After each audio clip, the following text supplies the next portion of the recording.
We're under constant pressure to teach more, higher standards, more notes, more keys, more pieces, more scales, higher ratings. But what if the secret to a more alive, more engaged string program isn't more material? What if it's doing more with the material you already have? Today, I'm going to give you a framework that creates infinite variation from as little as one note. Then we can exploit what students already know and create infinite variation from simple material. Remember our Stravinsky quote about putting on constraints? The more constraints we impose, the more we free ourselves. You see, we don't have to get caught up in our mind, in our judgment, and in our worry about all the different facets and all the different techniques and all the different notes and all the different pages. What we get to do is really connect to what we're doing in the moment, steadily, one technique at a time. Now, how often do your students or you actually inhabit what you're doing? Live there, lose yourself. How often do you inhabit a single note or a snippet of a melody or a chord structure? Not move through it, not know what it is, not just check it off a list, but really be in it, feel in it, express through it, and connect to yourself. I'd wager to say that it isn't very often.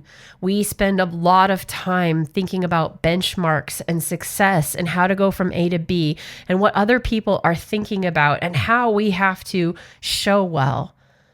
But the reason we all do music is because it's lighting up our entire brain at once. That feels good, even when it's hard.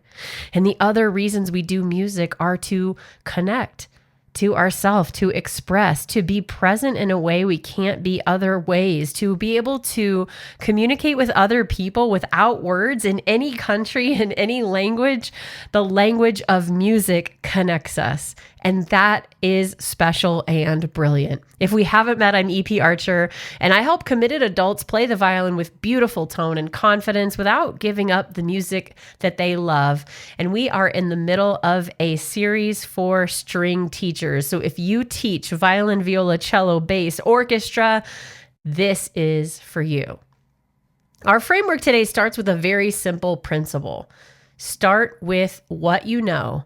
Start with something so easy you almost laugh at it. An open string, a pizzicato, a single note, one triad, the first 3 to 5 notes of a scale, a pentatonic scale, something you could play in your sleep. Somebody woke you up at 3 a.m. What can you play without thinking? That's what we want. Then we take that and we bring it to the next level.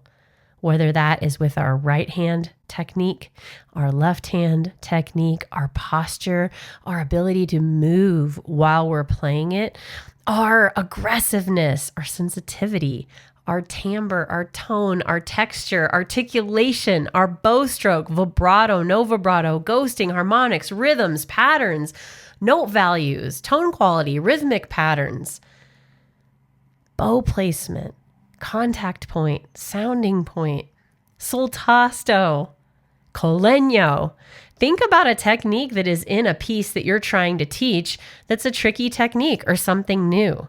What if you could just be present with that technique on an open string or on an open string pizzicato, or if it's a bow technique, just with the easiest open string? Everybody playing in their own time and in their own rhythm, their own vibe, but working with just that technique. Maybe it's vibrato and we're shifted up into the 4th or the 5th position for violins, and we're just gently waving that arm for cellos and basses. What if we just are in the moment of that technique instead of trying to play it in the middle of the piece when we're trying to think about 50 other things? That can make techniques fun. And if you spend just a few minutes of your rehearsal doing fun techniques, I cannot tell you how that will open up. When I was working for the Very Young Composers program for the Colorado Symphony, one of the things we did that was so fun was take our string instruments and demonstrate to the students who were elementary age all the different techniques you can do. We showed them being able to tap on the wood with fingers. We showed them col legno, bouncing the bow on the stick. We showed them all the fun things that you don't usually get to do till you're very advanced. Flying pizzicato and left-hand pizzicato and tremolo and spiccato. And their eyes would light up because they were able to feel different things through those different techniques. And how often do we have to sit in orchestra ourselves or in our own study of music or with our students where we're just sawing away trying to play a passage that's really hard with a lot of notes or a weird fingering, or we have to shift 3 times, or it requires a lot of vibrato and not everybody's there yet with vibrato. We have different levels happening at the same time. But what if we could just be present with that technique like those elementary students whose eyes were lighting up? What if we could be those students with our instrument as we play it and with our students? You can put on a drone. You can put on a practice track that just has one chord structure to it, a simple D major triad, and then they can pick the open D or the open A, or they can pick a note from the D chord, an F sharp, and depending on their ability, they can play a note in a high position. But they're all in this same sonic territory. They're in the same harmonic area, and they're practicing tremolo or vibrato or bow speed or their weight or sol ponticello, something fun. And you could integrate one technique a week or one technique a rehearsal, whatever feels good. Hey, this week we're doing tremolo. Boom, now we're in the key of D major. Everybody get on a tremolo. And if you walk around the room with your instrument, or if you smile or you interact with them in a way that is playful, I guarantee you're going to have a different mood and a different start to your rehearsal. And then you can apply it to what your normal warm-up would be. So if you start with just a note, then move on to a harmonic structure like a triad or a chord, or it could be a pentatonic scale. All those notes sound fine together. Then you move on to maybe you have a 2-octave scale, or maybe you have a chorale warm-up that you do, and you do the chorale with all tremolo, or you do the scale with all tremolo. Whatever they're used to doing as their regimen, throw that technique in, and they will start to be able to assimilate it. And with your private students, it's the same thing, but it's a piece you're working on, and you're going to create the harmony or the backing track or the additional voice in the room for them to have fun. You're going to model and demonstrate, and you can have them play through an entire melody with that technique, make up their own musical line with any notes they want. You can accompany them with your open strings or with a scale or triads, and they can really start to explore. So remember, when we're exploring these techniques, it's really important to use the 3-stage framework. So just a reminder here, always go in this order. Silent technique first. Show them the body movement. Make sure that you are clear. Is it fingers, wrist, arm, or a combination? Is it the right side of the body or the left, or is it a posture?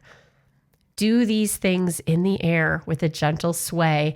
And as we do these things, you can put on a video of someone doing it and they can mimic the video. You can put on audio where they're hearing the technique played and they can emulate what they feel like it'll sound like. We can sing, we can hum, we can say tremolo. You can make it as fun, as silly, or as serious as fits the mood of your group or your student.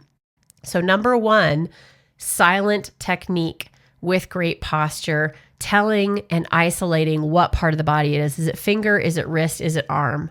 And then number 2, soft expression. We're either doing left hand pizzicato, left hand tapping, right hand pizzicato, or sol tasto with a tilted bow, ever so gently, ever so quietly, so we can really feel that sound start to develop. And then finally, number 3, full voice. Make sure that we're starting in the middle of the bow if it's a more difficult bow technique, or for something like tremolo, we're starting at the tip because it's easier at the tip. And we're going to gradually be able to use all the parts of our bow, or a full bow if that is what is demanded.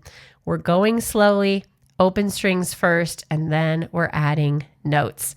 And you know what? If you have variations and improvisation at every stage, you will have engaged students. Some students who are really locked into the page and feel a lot safer with their music are going to be hesitant at first. But if you turn away from your page, if you demonstrate with your instrument, if you're excited about this, if you show them how they get to interact with their instrument as a part of their body, as a part of their expression, I guarantee you, even if they're timid in class, they might go into the practice room and try it, or try it with a friend, or try it at home. Encourage that as a great follow-up, and give double practice points or bonuses for people who do that and can either demonstrate it or show you that they've improved in some way. This is how we inhabit music as musicians. We live in the music. We're not waiting for it to end or checking off a box. We're excited to explore. We're playful. We're alive. We're connected, and we're engaged. And I know that's easier said than done when you're working with young people, when you're working in a group, but I know you can do it. I know you chose this profession for a reason. I know I do. And when I see my students' faces light up, it is worth that preparation and that effort of me being able to connect to them differently. So go try this yourself before you do it with your orchestra or your student. Start with an open string, use your variables list, pick a variable, and do one note and one variable. When that feels good, add a few notes, keep the same variable. And when you're feeling successful with that, you can continue to add variables depending on how advanced the people you will be working with. Then you can go ahead and apply that to a backing track, to a demonstration video. Get yourself pumped up and ready, and have fun showing your students, and have fun exploring it yourself. If you want tips on how to apply this for beginners, intermediate, or advanced, whether you're with a group or one-on-one, come into our free group, facebook.com/groups/adult violin, and you will find access to these free resources. I can't wait to give you a leg up and be there with you virtually from afar in your classroom as you breathe this life and joy into yourself and into your young players. If you want to go deeper on this and see it demonstrated, or to have extra support, just come and find us. Or if you just want to say, hi, I'm in it to win it, join us again, facebook.com/group/adult violin. The link is in the show notes. Remember, your most fun experience teaching and your best music and the best music of your students is on the other side. And I'll see you there.